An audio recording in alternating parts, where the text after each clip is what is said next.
Good evening. How's it going out there, folks? Welcome back here to a Sunday night. End of the weekend is upon us here. Got Monday coming up here very soon. Hope everyone had a excellent weekend. 10:12 p.m. California time here, June 29th, 2025 is the date. Latest activity here on the Earthquake 3D Globe shows a 2.1 in the green flag across the oil fields out there in the Permian Basin of Texas.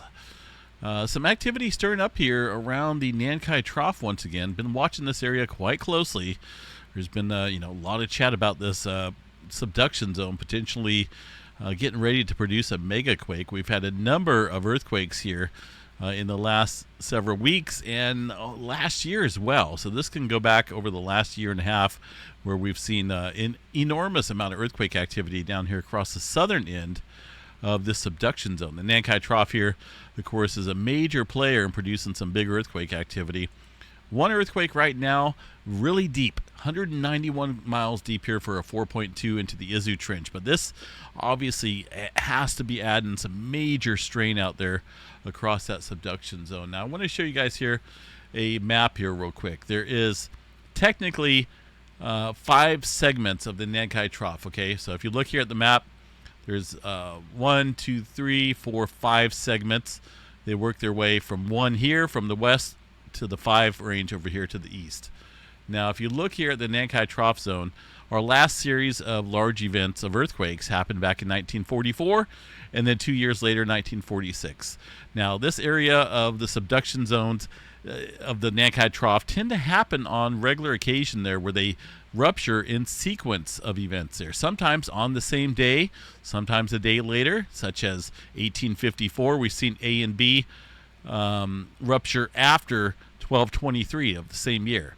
So we had C, D, and E, and then 1 day later, A and B, resulting in an 8.4 earthquake across this location and this location. So there's 2 8.4s, within a couple days of each other.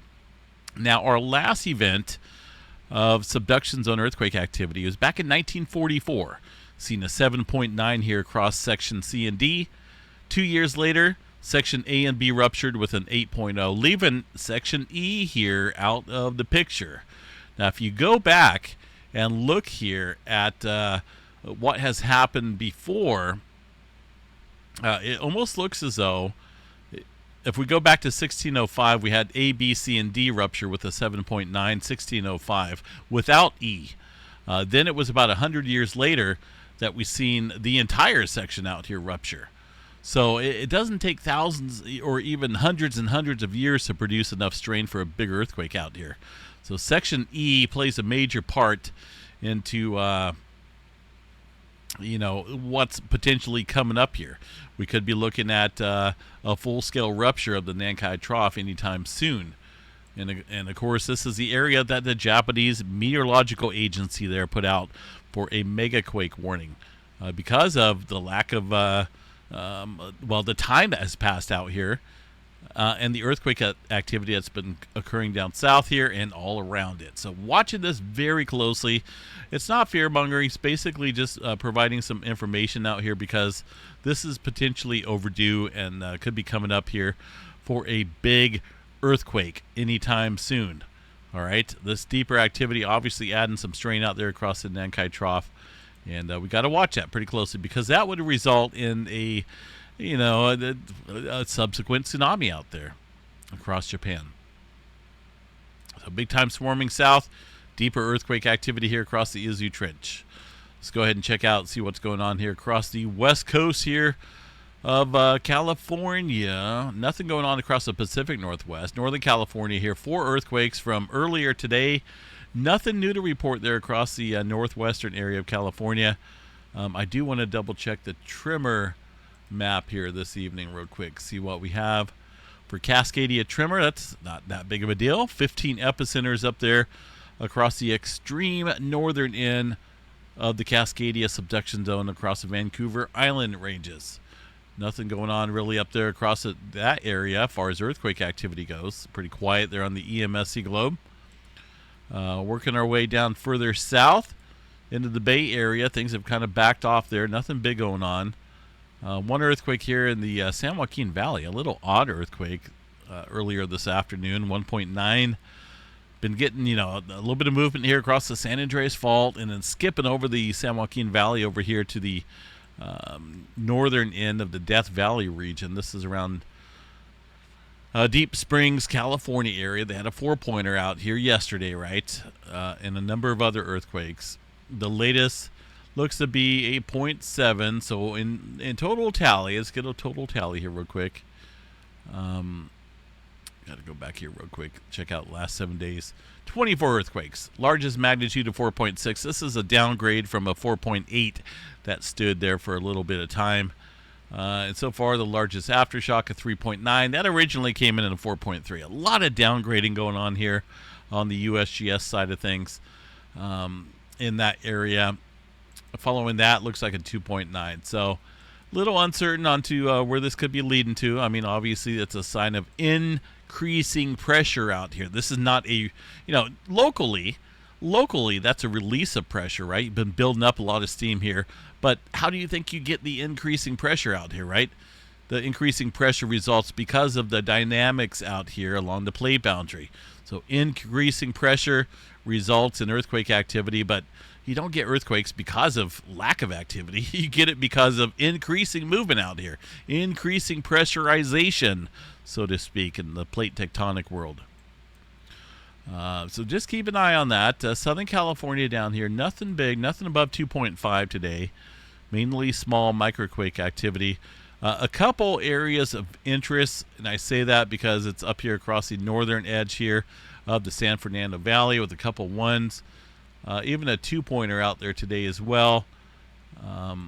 Further down south here across the Long Beach area, this is some earlier movement. So if you think about this, the strain out here is going to be working its way from the south to the north. So we got this previous activity down south resulting in a later earthquake activity and pressurization there in the afternoon. It's building, right? All that pressure is building up here. The strain out here is showing across California. Potentially could see large earthquake activity at any time here. One earthquake down at the extreme southern end of the Elsinore Fault as well. Nothing big there happening for now. Yellowstone National Park, absolutely nothing. But let's just don't take that word for it. Let's go check it out. Make sure. I do like to double check the seismograph stations out here. I don't see anything of any major interest. One earthquake out there around Maple Creek earlier this morning, it looks like. But for the most part, the seismograph stations out here pretty quiet. That darker blue line could be some thunderstorms or some high wind events out there. Not magma movement. Oil fields out here around the Permian Basin. There's that 2.1. That, of course, there's oil fields out there. Let's go ahead and zoom in. I'll show you guys, all right? These are not camping sites out here, across the beautiful state of New Mexico. I don't know if I want to camp down there in southeastern New Mexico. Okay, these are all oil fields back to back within feet of each other. Some older ones. Here's some newer ones. Notice the tanks. Yeah, those are all oil fields out there, folks. And earthquake activity will ramp up in those regions, and that's what we're seeing right now. Puerto Rico Trench still rocking and rolling out here. Got a pretty good swarm of movement here. If you look at the last 7 days, well, we got, about 89 earthquakes out here of various magnitudes. The latest, a 3.5, up there across the swarming area there near the Puerto Rico Trench. Watching that area closely as well. It's getting the squeeze put on it here, that little Caribbean plate that the Puerto Rico area sits on. Can see some big earthquake activity. It's getting squeezed quite nicely there. Watch for some larger activity. Down here across the, this is going to be between the Nazca and the Cocos Plate boundary. Little fracture boundary out here, 5.1. This is from yesterday, late last night. So it does look like things are increasing inland, and as noted here across the Caribbean Plate. Most of the time, the fracture boundaries here in this area add further strain well inland here into the Caribbean Plate. And that's what we've been seeing here in the last 24 hours. What do we got out here across the Andaman Sea area? 5.1. This area has been swarming as well.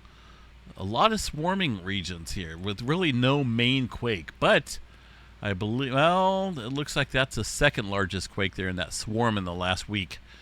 Largest earthquake of 5.4. But this is not like it started off with a 7-pointer and this is aftershock activity. No, this is just swarming in sequence out here with no main quake. We've seen that across numerous areas out here recently in the last couple of weeks. So things are, they're continuing to build up. Eventually, areas that have not seen a big earthquake activity event here recently will be showing signs here soon. New Zealand, nothing showing up there on the USGS map, but let's just go double check. Couple threes out there. Relatively quiet out there across this area of the plate boundary. Handful of earthquakes out there around this fracture boundary off into the Indian Ocean. That's going to be out over here. Carlsberg Ridge. Couple fours out there this afternoon. Nothing big going on out there for now. Same for the Mediterranean. Couple twos and threes. 4.2 out there across. Oh man, where is that? It's way up north here. It looks like around the Russia area. Atlantic Ocean, pretty quiet. South America, a handful of deeper quakes there across the Peruccelli Trench. Very common, very typical along these major subduction zones, because this is, you really think about it here, it's always underneath the strain, so to speak, here because of the Nazca Plate, the South America Plate moving north.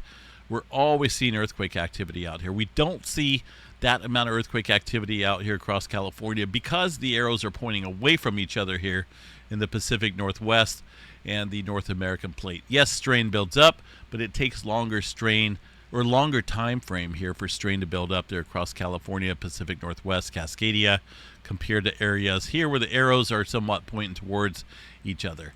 Japan and areas across the Philippines area, all the arrows are pointing towards each other. And guess what happens when that takes place? You get it. Bada boom, bada bang. All this earthquake activity happens on any given day. That's the scientific facts out there. This is the crunch zone. It officially probably not named the crunch zone, but I do like to call it that because it makes sense. Kilauea volcano continued today with its eruption. Let's go ahead and check out the latest data here from the USGS. See what we got going on here. Current lava fountain hazards include wind-blown volcanic gas emissions. Let's take a look here at the webcam imagery. See what we got. Are we still zooming? Yes, we are. Spectacular fountaining going on there from the craters. We got two distinct craters here. Up at the Kilauea summit area, providing some beautiful lava filling there of Kilauea summit. Absolutely stunning eruption going on there right now. That will probably continue for, I could probably give you an exact time frame here. You look at the deformation data, all one has to do is look at the last chart here. Where's my zoom? And look at the previous level of deflation when the eruption is going on. And I think we're getting close. The eruption will probably end here within the next hour is what I'm guessing. Just looking at this deformation data. How does one know? Well, it's pretty easy to take a look here at the deformation charts. It's been a rinse and repeat of many different cycles here. 27 of them since the early December of last year time period. Nothing has changed. It's on cue as planned here. And it's just a rinse and repeat cycle. I'm kind of curious to see if this could go on and on and on and on, and which it could until we get a blockage going on down below. Yeah, it's rather interesting for sure. All right, space weather. Where are we headed? Are we headed down in the solar minimum? Yes, we are. But it's going to be in a few years. I'm really surprised things haven't really kicked up out here still. We could still see some decent events, solar minimum here in a few years. But we are way down there into the boring class. I do like to call the B flare category the boring class because technically nothing's going on. B6.8. Hello. That is about as boring as you can get. Looking at the magnetogram image here of many different sunspots. I mean, we could have the sun out here with 100 different sunspots, and it would remain in the B flare category unless we have some complexity. This is a magnetogram image that shows magnetic complexity. Without magnetic complexity, as I said, you could have 200, 100 sunspots out here. Nothing's going to happen unless you get that special spark that's happening between the magnetic complexity there. And there's really not a whole lot. I am watching this sunspot over here. That kind of, let's take a look here at the previous image. Yeah, that kind of popped up out of the blue here. Well, this is 4128. Let's take a look here. 41, yeah, so 4128 is a newer area, but it does look like there's a group of sunspots here that's kind of popping up out of the blue with some magnetic complexity that we may want to watch here. It's really interesting because this was not here a couple days ago, so this has kind of popped up as far as new sunspots go.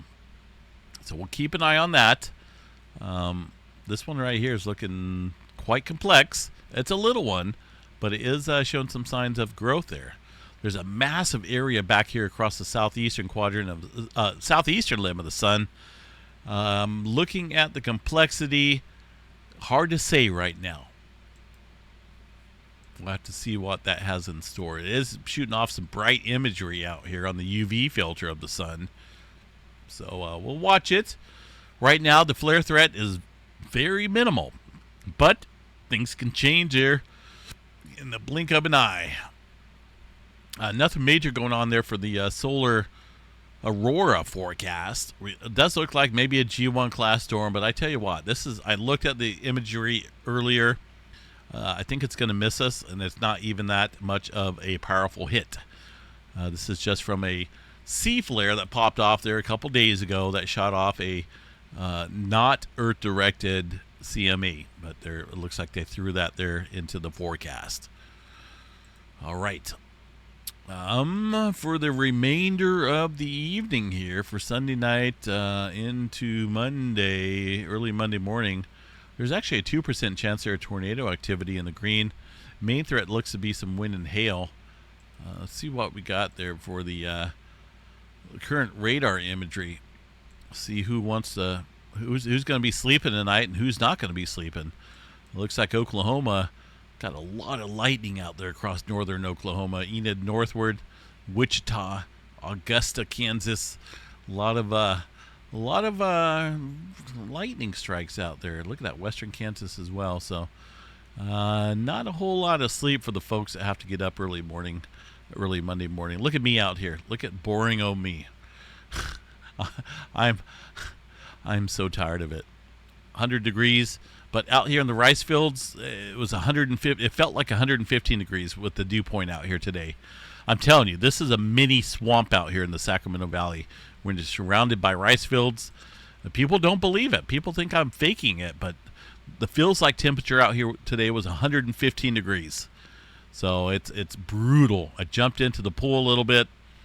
But you know, one can only, and I'm running multiple air conditioners here. It's brutal on the electricity bill. It's absolutely crazy. I don't want to tell you guys what I had to pay for my electricity bill. It's more than some people's rents out here. It's not good.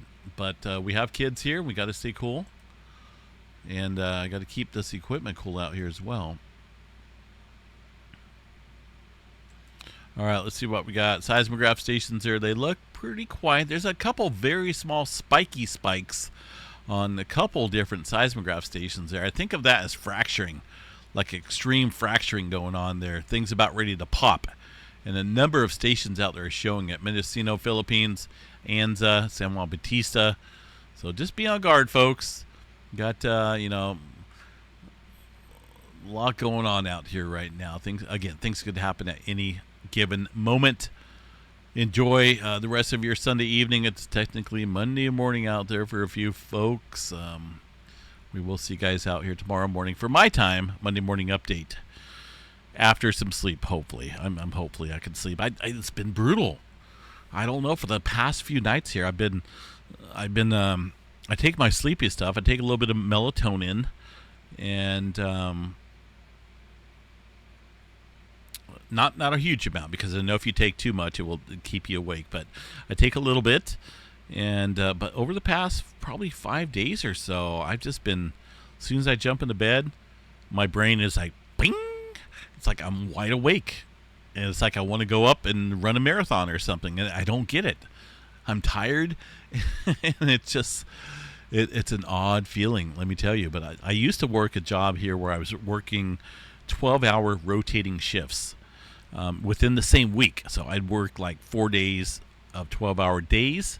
And then I'd have like 1 day off. And then I'd work 3 nights of 12-hour shifts. And it was absolutely brutal. I did that for 12 years. And I think that has something to do with my current issues of sleeping patterns, and I can't get over it. It's absolutely destroyed my life when it comes to my sleeping patterns out here. But I had to do what I had to do to take care of my kids and stuff like that when I was working. So, yeah, it hasn't let go, and it's still affecting me to this date. And I haven't done that job in since 2019, so it's been a few years, about 6 years or so now. But anyway, folks, have yourself a wonderful evening. We'll see you guys back out here for the Monday morning update. Take care, folks. Appreciate you guys. Have a good one.